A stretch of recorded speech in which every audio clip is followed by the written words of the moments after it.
So, hello mga kadayari. So, planning ka ba na bumili ng bagong motorsiklo? So, ito yung mga dapat mong malaman in case na gusto mong bumili ng bagong motor. So, syempre dapat may mga requirements yan.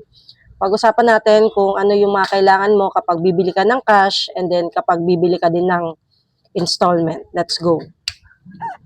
So guys, dun sa mga gustong bumili ng motor, no, pag magka-cash po kayo, kailangan po, una may LTMS portal po kayo.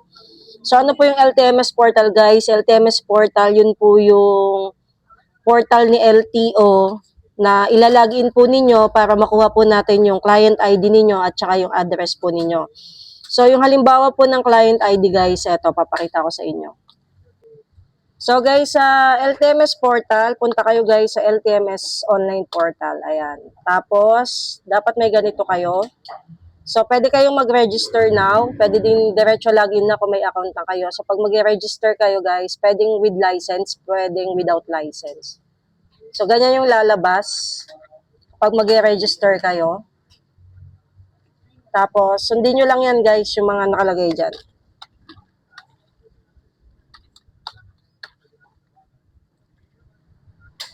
So, fill up lang, enroll as individual, ayan. Tapos kung may existing na driver's license or wala. So, pag wala, next lang. Pag yes, input lang ng driver's license, tapos next na. So, pag may account naman na kayo guys, diretso login na. Ayan. So, ito po yung kailangan namin guys, yung LTMS portal nyo, profile, tapos etong client, ito mismo. Yung may name, client ID, tapos pinaka last page guys, pinakababa, etong address po. Yan yung kailangan namin.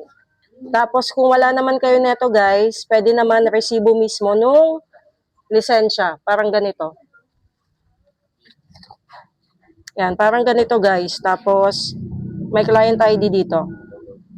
Yan yung kailangan namin pag bibili kayo ng bagong motorsiklo. Okay guys, for installment application, pwede po kayong mag-walk-in dito sa branch namin, no? So, fill up lang po kayo na itong application form natin for installment. Back-to-back po ito. And then, magdala na din po kayo ng mga requirements po natin, 1-month payslip or business permit, at saka ng Meralco bill po. Ayan. So, for walk-in applicants, pwede po fill up po tayo neto kahit saang Desmark or Premeo branches. Pero kung sobrang busy naman kayo guys, pwede din po tayong mag-online application. So, tuturo ko po sa inyo kung paano kayo makakapag-apply via online. Ayan. So, ganito po yun guys. Okay guys, for online application, visit po kayo sa aming Facebook account dito sa Desmark Honda Valenzuela. And then, sa mismong profile po namin, meron pong link dito, itong desmark.com.ph online form. So, click nyo po yan. Ayan. And then, fill up lang po natin itong application form natin. So, kung repeat customer kayo, yes. Kung hindi naman po, no lang po.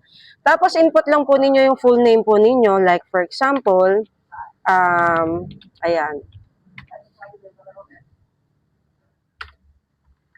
Fill up lang natin guys ha. Example lang. Pangalan po ninyo, kung babae kayo or lalaki. Tapos marital status. Ayan, nationality, Filipino. Kung hindi kayo Filipino, others po. Contact number. Ayan. Tapos contact number, kung dalawa po, optional naman, pwede nyo ilagay. Birth date po, ayan, lagay po natin. Province, Metro Manila. Sorry. Ayan. 3rd District, meron din po dito. Metro Manila, 3rd District. Ito, NCR 3rd District. Tapos, municipality, for example, Valenzuela, Barangay Bagbagin, house number, residence, kung owned or rented. Ayan. And then, gaano katagal na po kayo dun sa tinitirahan ninyo. Source of fund, kung self-employed po kayo or business. So, kung business or self-employed, kailangan po ninyo ng business permit. Pag employed naman po is 1-month payslip. Ayan. And then, occupation. Kung ano po yung occupation po ninyo. Tapos, business name, and then address. Tapos, need nyo po mag-upload ng valid ID at saka po ng proof of income.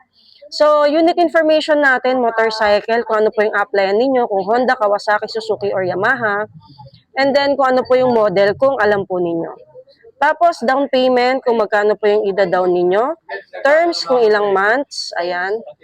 And then, select or prefer branch. Ayan, may lalabas na po na mga branches dito kung ano po yung prefer po ninyo na pinakamalapit po sa inyong tinitirahan. So, pag nakapili na po kayo, like for example, Desmark Valenzuela, authorize lang po and then submit now. Okay? Tapos po, pag nakasubmit na kayo, makikita na po namin yan dito. Like for example, kami po yung pinili po ninyong branch. Makikita na po namin yung send namin. Dito po sa pending online application. So, lalabas po yung information po ninyo and then pa-wait na lang po ng call namin for other information na need po namin. Ayan.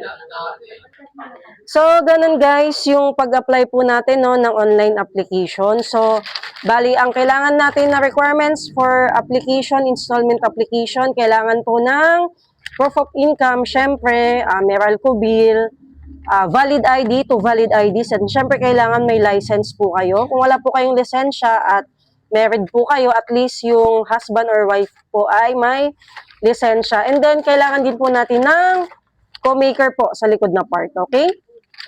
And then po, para po dun sa mga interesadong mag-apply, bisitahin nyo po kami dito sa 203 Damafilis Building, MacArthur Highway, Karuhatan, Valenzuela City. Ayan, katapat po kami ng Novo Karuhatan. Okay guys, so see you guys.